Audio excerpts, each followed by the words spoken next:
versículo que nós vamos meditar, Efésios 1, versículo 1.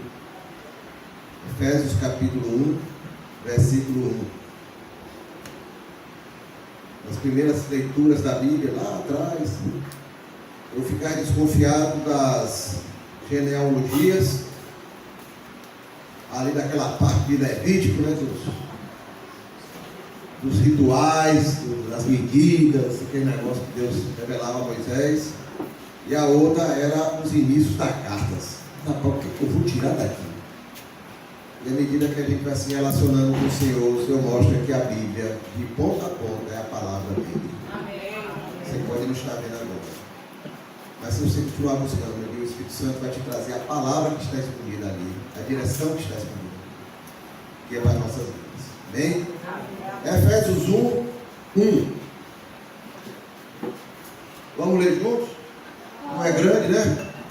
Paulo, apóstolo de Cristo Jesus, pela vontade de Deus, aos santos que estão em Éfeso e fiéis em Cristo Jesus.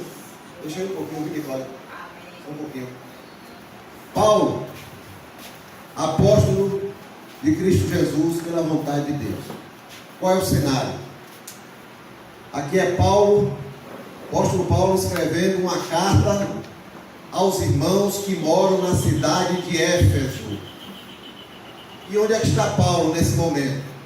Está em Roma, mas não é no acampamento Batista Teosópolis, ele está na prisão, está preso pelo Império Romano. E não é só isso que ele está preso, ele já está preso há no mínimo quase 3 anos, 4 anos. Foi preso lá em Jerusalém, foi levado para Cesareia de Filipe e de lá foi levado para Roma. E em Roma ele já está há algum tempo. Então Paulo não está apenas preso, foi preso ontem, não, ele já está aí há quase 4 anos preso. E está escrevendo essa carta aos irmãos em Éfeso. Mas por que aos irmãos em Éfeso? O que é que tem a ver Paulo, judeu, está preso em Roma e escrevendo uma carta aos irmãos que estão em Éfeso? De Roma para Éfeso estava aí pelo menos uns 1000 quilômetros. Paulo, judeu, Jerusalém. De Jerusalém para Éfeso, quase 1000 também. Numa época que não tinha avião, não tinha águia branca, não tinha rota, não tinha motocicleta, não tinha van para levar o apóstolo. Está preso, escrevendo aos irmãos em Éfeso. Qual é o contexto? Paulo, anos atrás, aí você tem que voltar anos atrás. Anos atrás, Paulo esteve em Éfeso, chegou em Éfeso, e ali ficou 3 anos. Teve lugares que Paulo chegou, ficou 1 semana. Teve lugares que ele ficou 2. Teve lugares que ele ficou 1 mês. Porque na hora que ele começava a pregar o Evangelho, a reação de judeus principalmente, depois, às vezes, autoridades da cidade, movidas por ciúmes de pessoas que estavam tendo prejuízo com pessoas que estavam se convertendo na cidade, Paulo teria que sair. Ele saía da cidade, mas ele deixava um discípulo ou 2 tomando conta dos convertidos que estavam ali. Ele não abandonava os que se renderam ao Senhor. Cuidado, tinha zelo. Então ele andava com uma turma de discípulos. Era o ministério de Paulo. Era o ministério de Paulo. E a gente tem que entender que ministério é uma coisa flexível, porque não está na minha direção, está na direção do Senhor. É o Espírito que conduz o ministério. E houve momentos que Paulo entrou numa cidade, pregou, pessoas se converteram, e foi aquele rebuliço na cidade, um alvoroço na cidade, mas daqui a pouco houve alguma reação, e em poucos dias Paulo estava sendo expulso da cidade. Em alguns ele foi preso, depois que foi solto, vocês têm que ir. Mas Paulo chamava os discípulos e deixava. Então o ministério de Paulo, ele saiu para pregar, pessoas iam acompanhando, irmãos iam acompanhando, eram alguns discípulos de Paulo, outros discípulos de Barnabé, mais adiante Barnabé sai, entra Silas, e aonde ele chegava, o Espírito Santo é que conduzia o trabalho. O Espírito Santo é que conduzia o trabalho. Se Paulo só ia ficar ali uma semana, 2 semanas, 3 semanas, pertencia ao Senhor, não a Paulo. E assim Paulo cumpria. E deixava alguém como um corpo. Mas Paulo, quando chega em Éfeso, fica 3 anos. Um negócio que destoa. Mas isso é ministério. Guiado pelo Espírito Santo. Chegou e percebeu. O Senhor está dizendo que é para eu ficar. E ali, imagine Paulo, 3 anos numa cidade, pregando o Evangelho, discipulando, formando líderes, formando a igreja, capacitando a igreja, até o dia que completou a hora que o Senhor diz: agora você tem que sair. O seu trabalho aí terminou. Assim foi o trabalho de Paulo.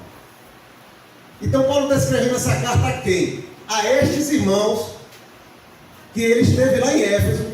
E ele conheceu de perto. Ele conheceu Valdira lá em Éfeso. Ele viu ela nascendo no Senhor. Ela viu ela amadurecendo, buscando. Paulo tinha os lugares lá onde ele ensinava o Evangelho a quem quisesse ir. Ensinava a igreja, ensinava a quem quisesse da cidade. Valdira ia todos os dias. Onde é que Paulo está hoje? Pronto, eu vou lá, quero aprender algo do Senhor. Porque ela se converteu. E Paulo, nesses 3 anos, viu Valdira e outras pessoas crescendo no conhecimento do Senhor. Paulo está escrevendo para essas pessoas. Eu conheço vocês. Eu sei quem é vocês. E Deus colocou vocês na minha mão para eu cuidar. Aquilo que Jesus falou para Pedro: Pedro, apacenta minhas ovelhas. O propósito da vida de Pedro: me amas? Apacenta minhas ovelhas. Cuida dos meus. Cuida dos meus filhos. Por quê? Porque esse é o propósito de Deus. Ter filhos. E filhos que, quando amadurecem, cuidam de outros filhos. Que geram filhos e vão cuidar desses filhos. E assim vai a igreja se multiplicando. Esse é o propósito de Deus.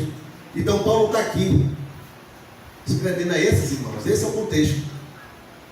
Paulo está ali há quase 4 anos preso.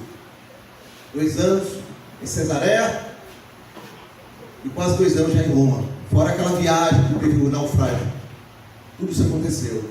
Então Paulo está distante de Éfeso. A última vez que ele esteve em Éfeso, que ele saiu de lá, desses 3 anos, vamos botar aí mais uns 1 ano. Então tem uns 5 anos que Paulo esteve em Éfeso. As viagens naquele tempo eram a pé. A maioria era a pé. Em alguns momentos daria para pegar barcos, navios. Mas esse trajeto dele, boa parte ele fez de navio e boa parte a pé.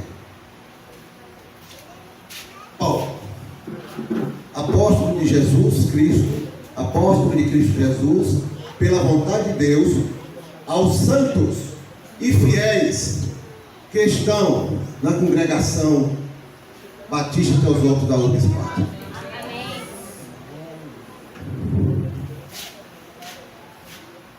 Esse é o contexto. Paulo está escrevendo a esses irmãos. Irmãos, nós estamos passando há muito tempo e a coisa ficou mais clara de algum tempo para cá. A humanidade vive um momento de ansiedade muito intensa. Muita ansiedade tomando conta do ser humano. A preocupação com o amanhã, a preocupação com o futuro, a preocupação com todas as coisas. Por quê? Porque o homem quer resolver. O ser humano ele quer resolver as coisas, ele não quer depender de Deus, ele não quer precisar de Deus para nada, ele não quer que alguém governe a vida dele, ele quer ele governar a sua vida. E foi isso que aconteceu lá no Éden, como a gente viu aqui ontem. Quando Satanás ofereceu a Adão e Eva: vocês vão ser iguais a Deus. Foi essa a oferta. E isso encantou os ouvidos, os olhos, todos os sentidos de Eva e de Adão. Eu não vou precisar mais de Deus. Eu vou mandar no meu próprio nariz. E assim foi. E assim nós sofremos até hoje as consequências do pecado do homem. Todos os males que podemos enumerar são frutos do pecado. Então a humanidade vive cercada de ansiedades, de medo, de insegurança. Esse é o ambiente que o anticristo vai surgir. No auge desse momento, o anticristo vai chegar e dizer: eu tenho a solução. O ambiente está sendo preparado. E na pandemia da Covid-19, onde você viu a cidade como Nova York totalmente deserta, São Paulo totalmente deserta, Tóquio totalmente deserta, as grandes metrópoles mundiais, nós vimos as nossas cidades desertas, todos com medo dentro de casa, por causa de um vírus, um inimigo que você não viu. E hoje se fala de outro tipo de pandemia, uma pandemia virtual, quando todo esse aparato tecnológico pode parar de vez e gerar pânico no mundo. 3 dias é suficiente para a humanidade viver a barbárie. Só vai viver. Porque vai faltar comida, vai faltar transporte, vai faltar isso, vai faltar aquilo. Então a pandemia, tudo que aconteceu na Covid-19 foi um ensaio que um dia vai acontecer. Quando vai ser, não sabemos. Por isso precisamos continuar confiando no Senhor, porque Ele tem o controle de tudo e Ele cuida do seu povo. O povo foi levado cativo para a Babilônia. Cativo. Consequência dos pecados de Israel, da tribo de Judá, do reino de Judá. Mas Deus diz: eu estarei com o meu povo lá no cativeiro. Eu estarei com eles. E eu os trarei de volta 70 anos depois. Assim é o Senhor. Deus trouxe. E ele disse: ainda vou reconstruir a nação. Israel voltará a ser uma nação, e uma nação sem divisão. O Senhor fez isso. Porque naquele tempo, quando uma nação era destruída, como Israel foi, não voltava mais nunca. Você pega a lista de nações que estavam ao redor de Israel, que desapareceram, sumiram. A gente estudou quarta-feira. O ancião falou sobre os descendentes de Ló, por causa das filhas, Amon e Moabe. Eles eram o reino, formaram o reino dos Amonitas e dos Moabitas. Era o norte de Israel. Desapareceram. Da Babilônia veio, destruiu tudo. Nunca mais voltaram.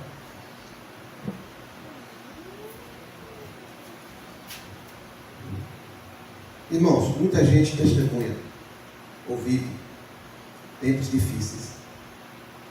Tempos que essas pessoas e até nós gostaria de dizer ao Senhor: Senhor, eu preferia não ter nascido nessa época. Alguém já pensou assim? Eu gostaria de não ter nascido nessa família. Eu gostaria de não ter nascido em Itabuna. Eu gostaria de não ter nascido no Brasil. Eu gostaria de não ter nascido no meio de tantas coisas ruins que estão acontecendo, Senhor. Isso gera responsabilidade aqui em mim. Gera necessidade de eu ter que fazer algo. Gera necessidade de eu ter que me comprometer com mais coisas do que eu gostaria, de eu ter que me esforçar com mais coisas do que eu gostaria. Aí Helena ri, mas eu gosto muito de um filme que é baseado no livro de Tolkien, Senhor dos Anéis. É um filme, teve um filme baseado no livro. E tem um personagem chamado Frodo, que vive numa vida pacata, tudo simples, feliz, colhendo suas verduras, suas coisas, limpando sua casa, no meio do verde, da ecologia, aquele negócio maravilhoso, só festa quase toda semana, aquele negócio maravilhoso, uma vida encantada. De repente algo acontece. E uma responsabilidade cai sobre os ombros de Frodo. E ele tem agora a responsabilidade de achar a solução para aquele problema. E aquele problema afeta não só a sua vida, mas afeta todo aquele mundo conhecido dele. Isso pesa sobre ele, porque ele viveu um paraíso, agora ele está com um problema muito grande, e todos olhando para ele, porque ele tem que buscar uma solução. E na jornada para buscar essa solução, ele tem um mago, né, o personagem do livro e do filme, e esse mago também é conselheiro. E aí ele desabafa, Gandalf, o nome do mago: eu preferia não ter nascido agora nessa época, porque isso está pesando nas minhas costas, isso que ele quer dizer. Mas o Gandalf diz: muitos gostariam de não ter nascido nas épocas em que eles nasceram. Mas não nos cabe decidir em que momento nós vamos nascer ou viver. O que nos cabe decidir é o que faremos com o tempo que nos é dado. O que fazemos com o tempo que Deus está nos dando? O que fazemos com o tempo que o Senhor nos dá de vida? O que fazemos nessa vida? Ou perdemos tempo questionando a soberania do Senhor?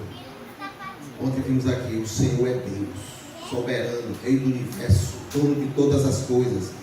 Ele, na sua bondade, desejou que eu nascesse, que você nascesse.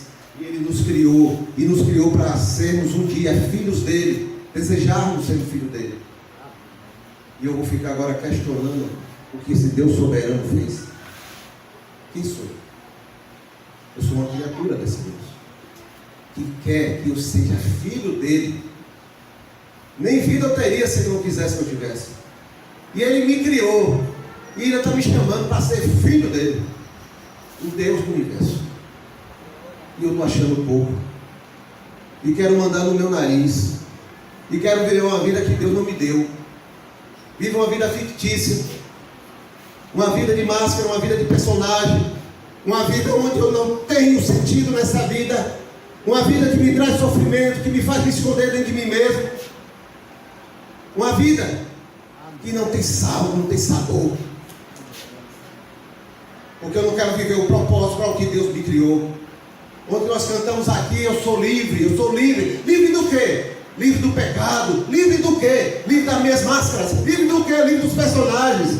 Eu sou livre para ser alegre no Senhor, eu sou livre para servir ao Senhor, eu sou livre para dizer: eu sou crente do Senhor, aonde eu estiver, aonde eu puder estar, eu estou ali como servo do Senhor, sem vergonha. Por quê? Porque eu sou livre.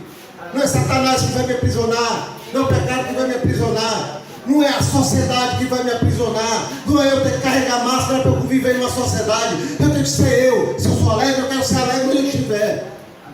Se eu sou sincero, eu tenho que ser sincero com quem eu estiver. É assim que é a vida. Deus me criou assim, para ser assim. E eu carrego um peso nas minhas costas, porque a sociedade impõe, porque o mundo impõe, porque Satanás impõe, porque a minha família impõe. Não, seja livre no Senhor. Rompa as cascas e viva o Senhor. Deixa o Senhor fluir na tua vida. O que é que a vida de Paulo pode nos ensinar?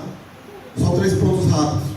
Primeiro ponto: Paulo, apóstolo de Cristo Jesus, pela vontade de Deus.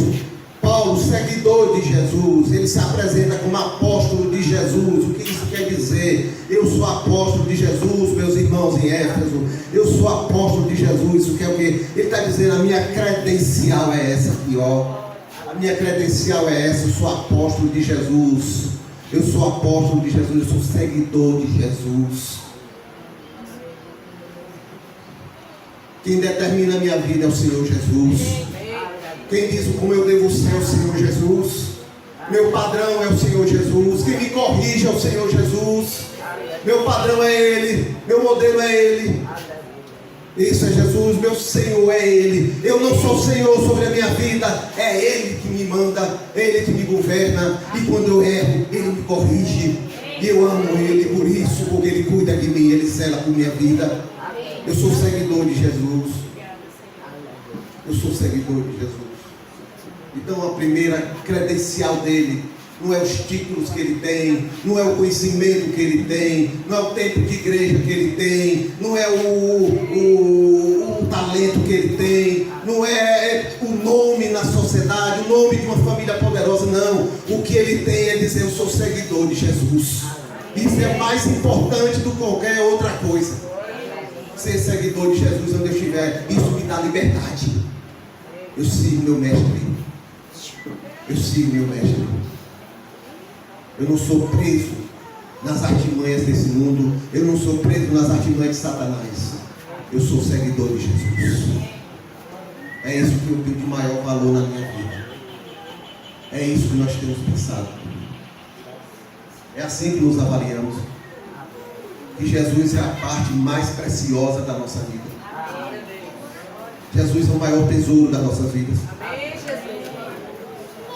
É essa a nossa credencial. Aonde eu estou, na universidade, na minha família, no meu relacionamento, na minha casa, na vizinhança, no meu trabalho, em qualquer atividade que eu faça, com os meus amigos, amigas, seja com quem for.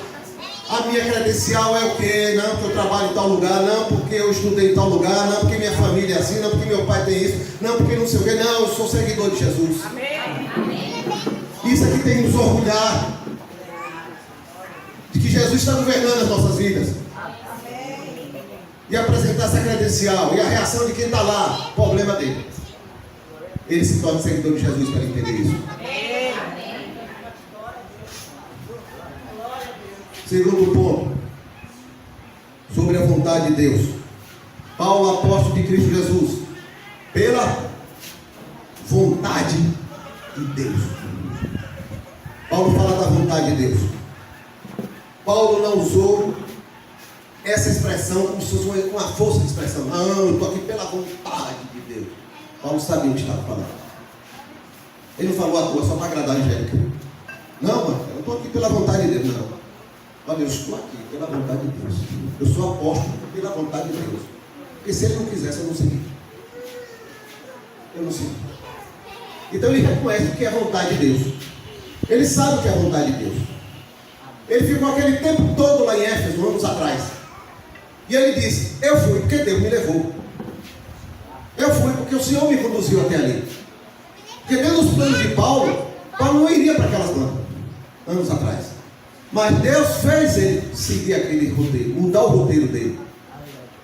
Ao ponto do Espírito Santo parar e dizer: não, você não vai para lá. No outro dia, vou para cá. Não, você está vendo que você vai para lá. E a partir dali, o roteiro de Paulo mudou totalmente. Ele foi para outras cidades. E uma das últimas que ele chegou foi em Éfeso. Deus dando o roteiro a Paulo. Deus dando o roteiro a Paulo. Deus nos criou para um propósito. O dele. Quem guia a minha vida? É a vontade dele ou a minha? A vontade dele ou a vontade da sociedade? A vontade dele ou a vontade da minha família que não está seguindo ao Senhor? A vontade dele ou a vontade dos meus amigos que não querem compromisso com Deus? Quem é que guia a minha vida? Nós estamos falando aqui de pessoas perfeitas, que não erram nunca. Estamos falando de pessoas que estão buscando seguir ao Senhor. Então peça aqui, mas levanta: Senhor, eu quero te seguir de novo. Senhor, me corrige. Senhor, tem misericórdia da minha vida, mas eu quero o Senhor. Está doendo, Senhor, mas eu quero o Senhor. Senhor, está sendo seco no meu joelho, Senhor, mas eu quero permanecer contigo. Senhor, estou sozinho em alguns ambientes, Senhor, porque ninguém está me respeitando a minha fé, mas eu não desisto do Senhor. Quem guia a minha vida? É a minha vontade. É a vontade daquelas pessoas que me cercam, nos ambientes onde eu frequento? Ou é a vontade de Deus que define a minha vida? Isso que ele está dizendo, Paulo, apóstolo, pela vontade de Deus. Não foi o Sinédrio que mandou ele lá. Não foi nem o colégio de apóstolos em Jerusalém que mandou ele para Éfeso e estabeleceu ele como apóstolo. Foi o próprio Jesus que chegou: você vai ser apóstolo. Abortivo, vai ser apóstolo. E você vai sofrer também pelo meu nome. E você resistiu, mas eu também insisti com você. Porque havia um propósito naquela vida. Então Paulo era apóstolo pela vontade de Deus. Então a vontade de Deus deve guiar as nossas vidas, meus irmãos. Ah, eu sou filho de Deus. Todo filho de Deus. A vontade de Deus deve guiar a vida do Filho de Deus. É Deus que governa com essas coisas. Terceiro ponto. Paulo, apóstolo de Cristo Jesus, pela vontade de Deus, aos santos que estão em Éfeso e fiéis em Cristo Jesus. Santos e fiéis. Paulo conviveu com os irmãos em Éfeso durante 3 anos. Conviveu. Paulo não foi lá para fazer uma semana de conferências. Paulo não foi lá para fazer turismo. Paulo não foi lá para dar um curso de teologia. Paulo não ficou lá, pronto, uma vez por semana eu encontro o pessoal durante 1 hora e vou receber meu pagamento, depois eu saio. Paulo ficou 3 anos, Nick, convivendo com aqueles irmãos. E o Senhor acrescentando dia a dia quem ia se rendendo ao Senhor. E à medida que ia chegando, Paulo ia discipulando, ensinando a palavra àqueles irmãos. E os que chegavam mais tarde já eram cuidados por aqueles que chegaram primeiro, porque eles já estavam crescendo no conhecimento do Senhor. E com o tempo, aqueles que chegaram depois já iam cuidar dos outros que estavam chegando. E a igreja foi se formando. E Paulo começa a formar líderes. Dali de Éfeso, o evangelho se expandiu para várias cidades vizinhas. E na Bíblia nós temos uma que é Colossos. Foi dali quando Paulo estava em Éfeso. Várias cidades vizinhas. Quando ele manda a carta, ele cita as cidades vizinhas, porque ele estava lá, às vezes ele não ia, pelos vezes ele não foi, mas ele mandava os discípulos ir, porque isso é um ministério. O ministério não é rígido, engessado, cercado entre 4 paredes. Ele é flexível, porque é o Senhor que está conduzindo. O Senhor fala, Paulo, ele vai numa cidade, prega, alguns se convertem, ele é expulso, vai deixar um discípulo cuidando, vai outro, ele fica 3 anos, prepara, já deixa ali, pessoa está ali mesmo para cuidar. Ele só deixa o pastor geral. E quem foi um dos pastores de Éfeso? Foi Timóteo. Timóteo foi discípulo de Paulo. Foi um dos pastores de Éfeso durante muito tempo. Preparado no ministério de Paulo. O ministério tem momentos que é de ação. É de movimento. Tem horas que a gente se recolhe e vai preparar vidas. Vai formar vidas, formar líderes, porque lá na frente o Senhor vai mandar agora sai de novo, para que os que vierem agora tenham pessoas para serem cuidadas. Isso é um ministério sensível à voz do Espírito Santo. Mas nas nossas igrejas nós temos o costume de, quando algo surge, uma ideia diferente surge, ou deu resultado, aí agora eu tenho que sistematizar, eu tenho que criar uma diretoria, eu tenho que botar um nome, eu tenho que botar uma camisa, eu tenho que criar um slogan, eu tenho que fazer não sei o quê, e aí ingessa o ministério. Com pouco tempo o ministério não funciona mais, porque engarrafaram o Espírito Santo. Temos que deixar fluir o Espírito Santo. É assim que funciona todos os ministérios. E assim foi Paulo. E assim foi Paulo. Então Paulo está escrevendo a quem? Aos santos e fiéis em Éfeso. Aos santos e fiéis da congregação batista teosófica da UBS 4. Que nasceram no Senhor, cada um na sua época. Estão aprendendo a palavra, crescendo no Senhor. Com o tempo, já estão alguns cuidando de outras vidas que estão chegando. E o Senhor vai formando líderes. E assim, nesses 3, 4 anos, temos caminhado dessa forma. Ouvindo a voz do Senhor. Às vezes dá angústia. Senhor, a gente quer sair. O Senhor explique. Senta aí e me ouve. É assim que funciona o ministério. Quando o Senhor comanda. E se a gente tentar fazer algo que não vem da parte dele, vai dar tudo errado. Porque a obra não é mais dele, é minha. É nossa. Não é mais dele. Mas o interessante aqui, destacar nesse terceiro ponto. Paulo, quando estava livre, ele chegou a Éfeso. Ficou 3 anos em Éfeso. Livre. Pregando o evangelho em Éfeso, cuidando de vidas, formando liderança, formando pastores. e pregando o evangelho através dos seus discípulos ao redor, nas cidades ao redor, nas cidades vizinhas. Estamos aqui 4, 5 anos depois. Paulo está onde? Está preso. Aonde? Em Roma, distante. O que é que Paulo está fazendo aqui nessa carta? Cuidando da igreja de Deus. O que isso quer dizer? Paulo estava livre, cuidou da igreja. Paulo está preso, cuidou da igreja.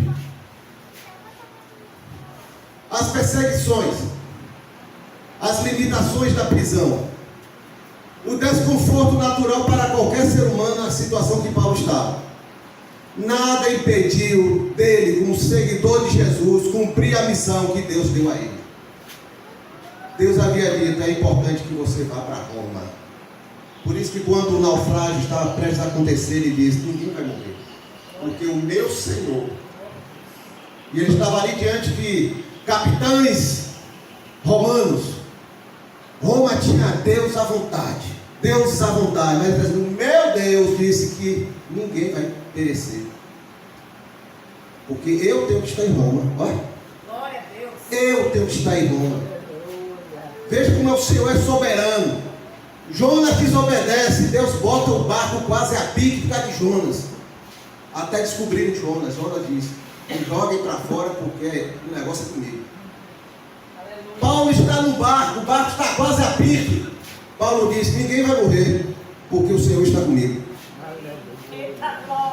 Esse é o nosso Senhor, que tem um propósito enorme na sua vida, e que você seja filho dele. Amém.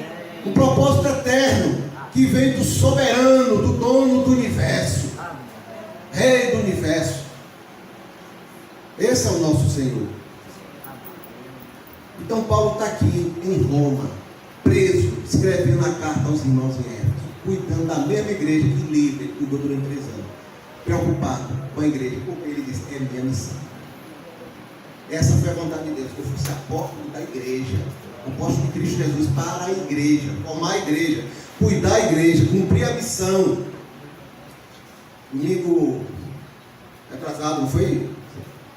A gente teve lá com os homens. Quando foi que Jesus disse: ide por todo mundo e pregar o evangelho? Qual foi a situação? Em que momento foi? Foi no início do ministério dele? Não? Me ensina aí, porque eu não estou sabendo não. Foi no último capítulo dele, ele estava indo embora. Estava indo? Ascendendo. Aí Jesus diz: ide por todo mundo. O que é que ele está dizendo? Ó, o Pai me deu a missão: buscar e salvar o que se havia perdido. A gente viu aqui ontem. Vim durante 3 anos, andei com vocês e cumpri a missão que o Pai me deu.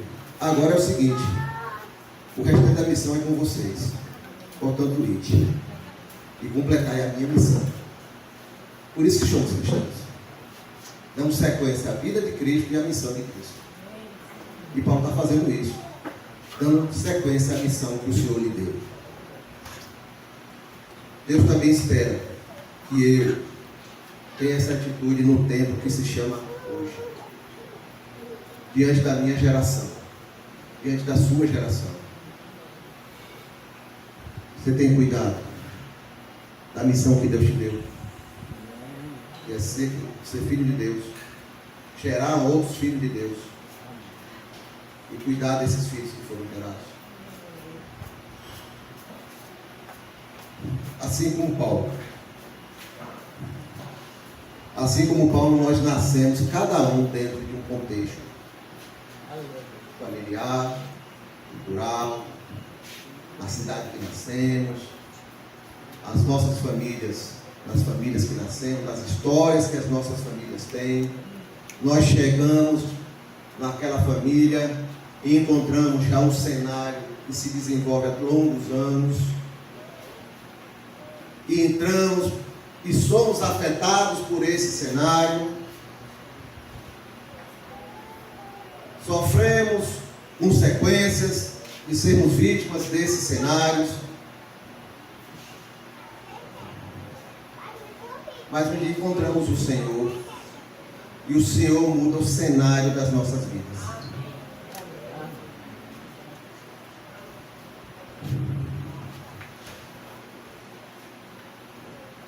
Você nasceu e está vivendo no tempo que Deus separou para você. Você está dentro do contexto que Deus separou para você. Ele conta com você. Ele conta com cada um de nós.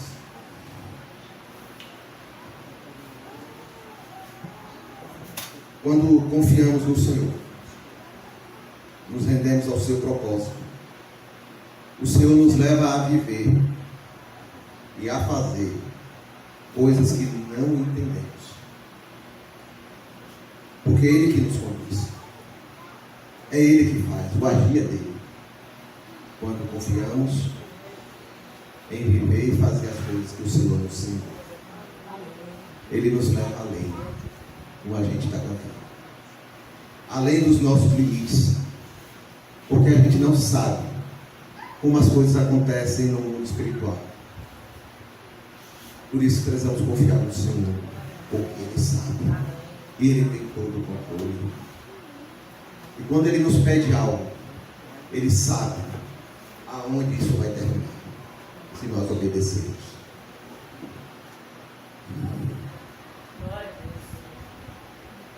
O Senhor precisa ter nossos corações rendidos à sua vontade. Ontem a gente fez aqui, eu lembrei uma historinha de muita gente perguntando, tempos atrás, eu quero saber qual é a vontade de Deus para a minha vida. Mas é um perguntar, mais no sentido de, eu vou cantar, eu vou ser bancário, eu vou ser médico, eu vou morar em Salvador.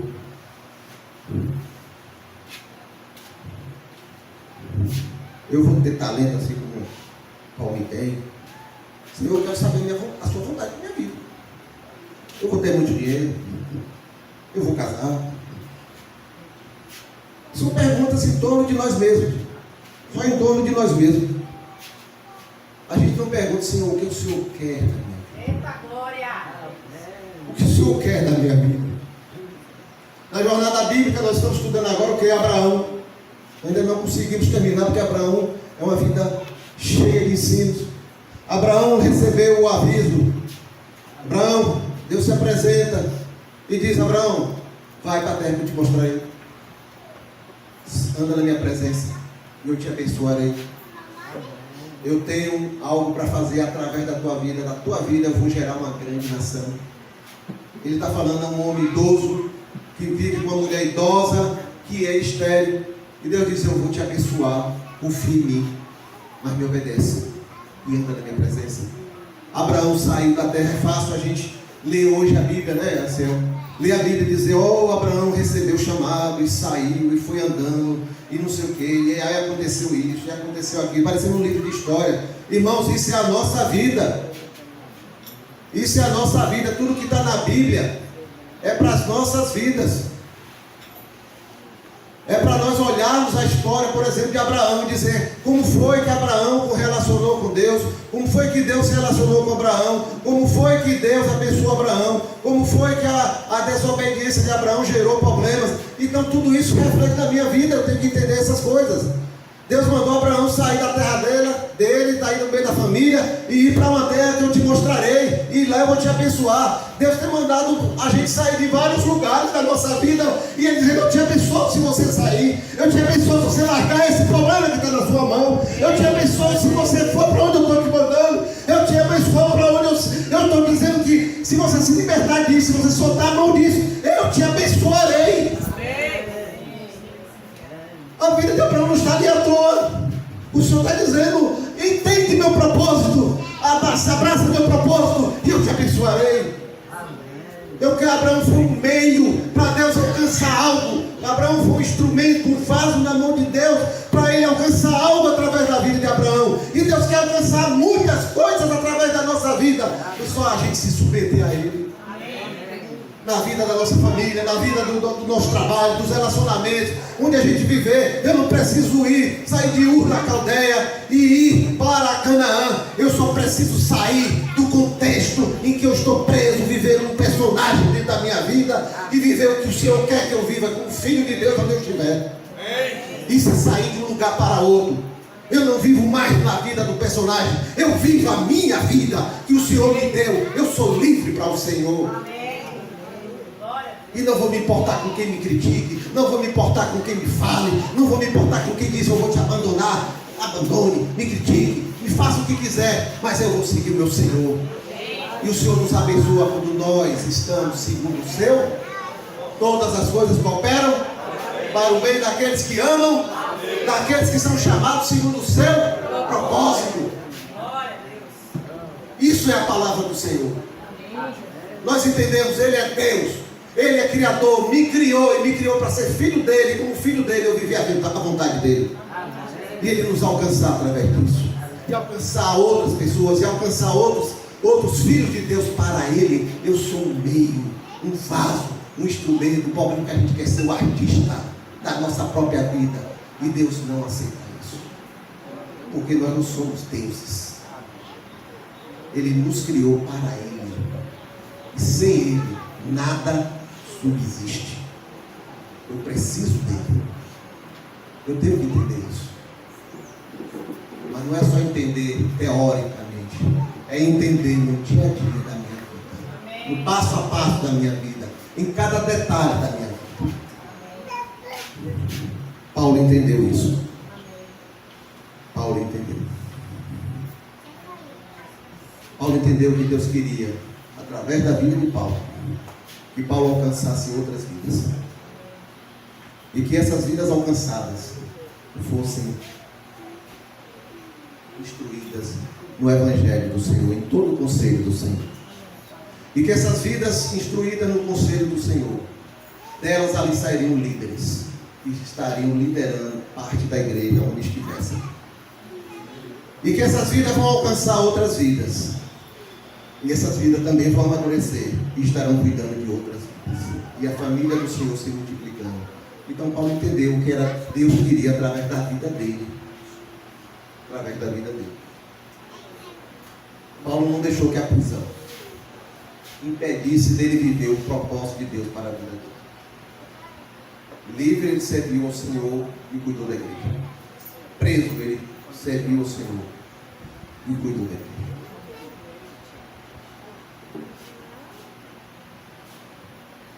Qual é a prisão que nós podemos estar? E usamos como desculpa para não viver o propósito de Deus na nossa vida. Para não ser livre do Senhor. Qual é a prisão que eu estou?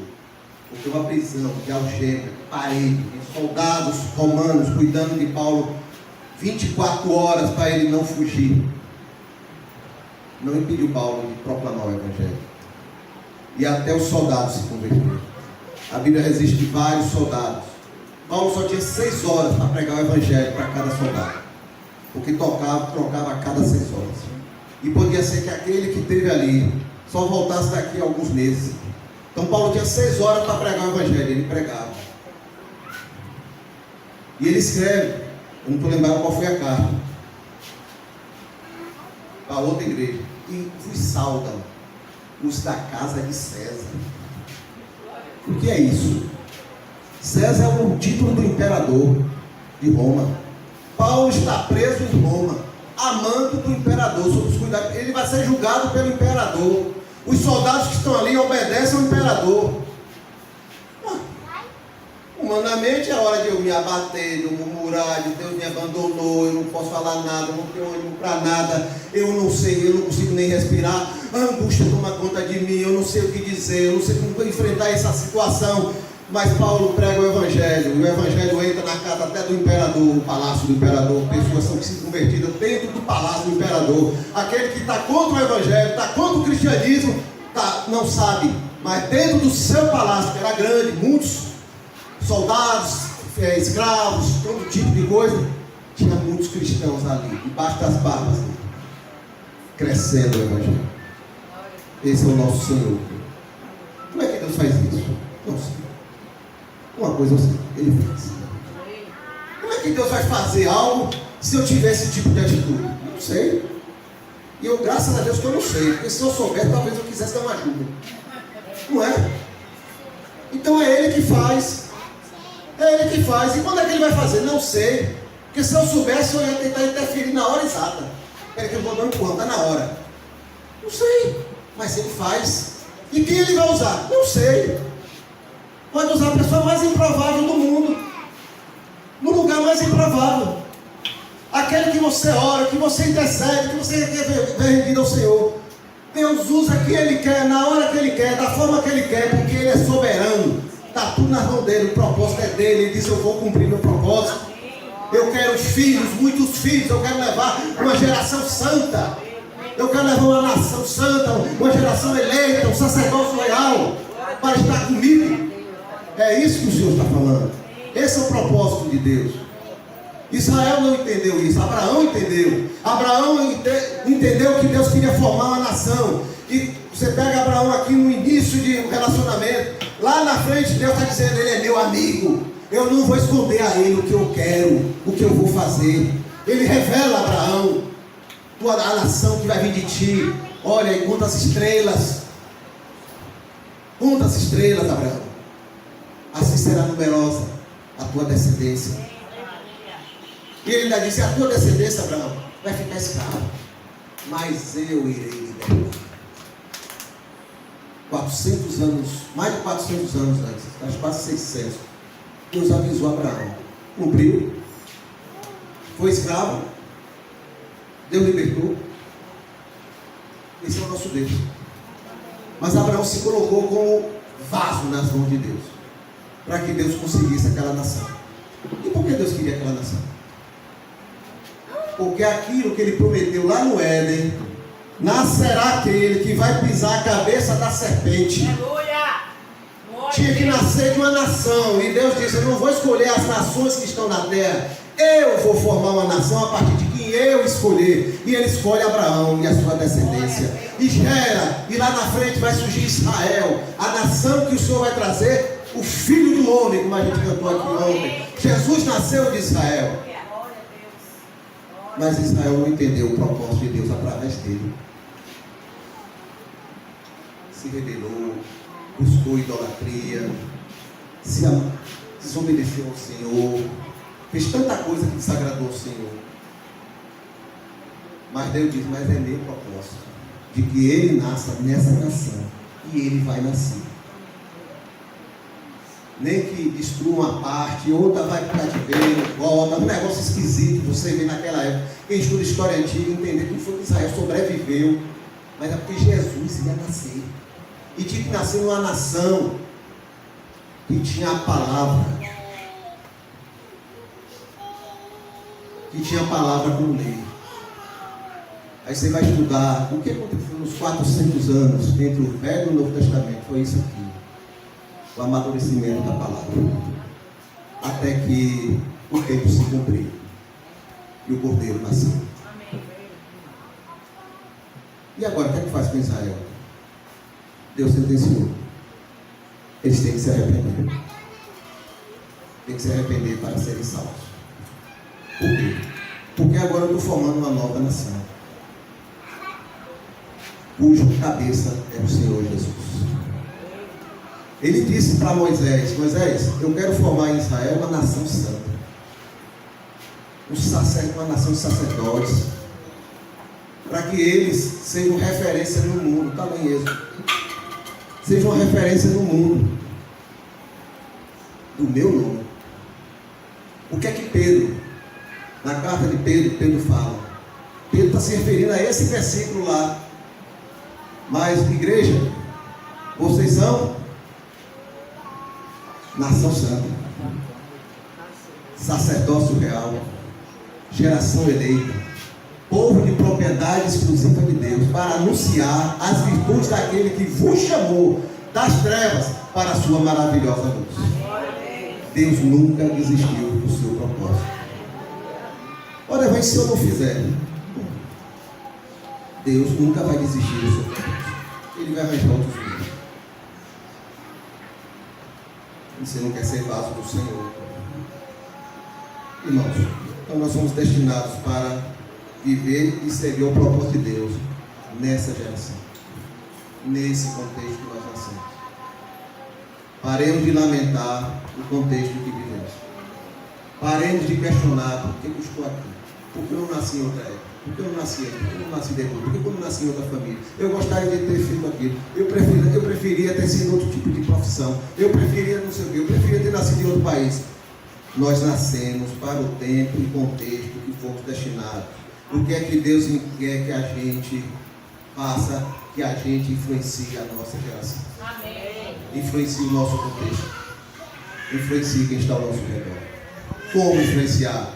Ligando o som alto na nossa casa para que o vizinho ouça com a nossa vida. Israel foi chamado para ser um imã. O imã é o que? Atrair outros para perto. Israel era para atrair outras nações a servir ao Senhor. A igreja foi chamada para ser luz. Invade o mundo. A luz invade. Ninguém impede. Temos sido luz do Senhor. No contexto que nós vivemos. Na casa em que vivemos. Temos sido luz no Senhor no trabalho que nós trabalhamos. Na escola, na universidade, nos relacionamentos, na família. Eu tenho sido luz do Senhor. Deus nos chamou para ser luz no meio dessa geração. Vós sereis como astros que resplandecem no meio de uma geração corrupta e perversa. Palavra de Paulo. O que é que nos identifica nesse mundo? Eu sou cristão. Eu sou seguidor de Jesus. Aonde eu estou, eu sou seguidor de Jesus. Mesmo com minhas dificuldades, mesmo com meus problemas, mas o Senhor está dizendo: confie em mim, que eu estarei com vocês. Eu estarei com vocês. Em alguns momentos, Deus acalma a tempestade para que o barco não aflige. Em alguns momentos, Deus acalma o coração dos marinheiros e diz: ele não é afundado. Eu estou com vocês. Temos que entender os contextos da vida e confiar no Senhor. Ele vai conduzir todas as coisas. Minha vida é um testemunho de que Deus está presente na minha vida. Porque eu posso estar querendo pregar o Evangelho para muita gente. E às vezes a gente está perto da gente. Mas ele, ela, aquela pessoa, aquelas pessoas estão vendo Deus em minha vida. E às vezes, Angélica, eu quero pregar muito para a Valmir. Para a Valmir se converter. Mas a Valmir não vê Deus em minha vida. E a maior pregação que ele vai ver e ouvir é Deus em minha vida. Então Deus tem visto isso. Essa geração tem visto que Deus está em minha vida, que eu reconheço Ele como Deus, que eu reconheço Ele como Criador, que eu sou criatura dEle, que Ele me criou para um propósito, e o propósito dEle é que eu consiga outros filhos para Ele, e cuide desses filhos, para que a igreja dEle se multiplique. Enquanto estiver nesse mundo, eu gostei de uma expressão que eu vi no The Chosen. Enquanto estivermos nesse mundo, ossos se quebrarão, problemas acontecerão, decepções virão, motivos para termos desânimo acontecerão. Mas, irmãos, virá o dia que nós vamos nos sentar na grande mesa, onde estará o Senhor Jesus. E a Bíblia diz, desde lá de Isaías: não haverá choro nem lágrimas, não haverá dores, só a eterna glória ao lado do Senhor. O que nos compete é decidir o que faremos com o tempo que nos é dado, com a vida que nos é dada pelo Senhor, o dono de tudo, que tem um propósito na minha vida, na vida de cada um de vocês, na vida da igreja. Que o Senhor nos abençoe aí além das nossas limitações, porque Ele nos leva além do que somos e do que temos. Em nome de Jesus.